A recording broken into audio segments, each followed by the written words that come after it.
Well, here we are back at the junkyard, and this is a car I don't have a lot of love for. This is an Infiniti I30.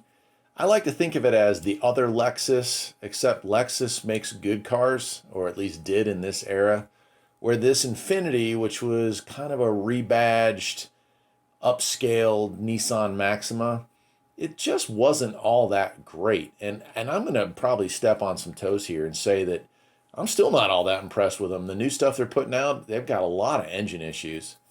Inside wise, you can see it's very much like a leather clad version of a Maxima. I do like the fake wood grain. I did like the clock in there. 2001 I30. Yep.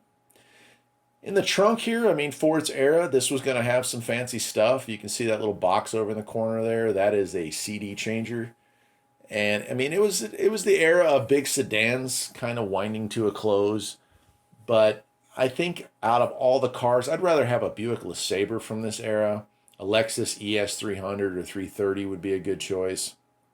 These just these just didn't do it for me. And as a result, they didn't sell well. So you don't see a lot of these either in junkyards or on the road.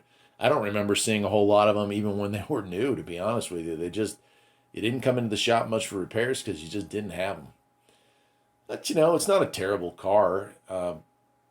Overall, the body styling was kind of bland, but okay. It wasn't too flashy. And it did have leather, power everything, wood grain dash, wood grain everything. That right there is straight out of Toyota land, by the way. So I guess they were swapping parts. And the seats, they haven't held up well, as you can see here. But it's sad that a lot of these newer cars, you can't tell what the mileage is. Till next time, my friends, take care.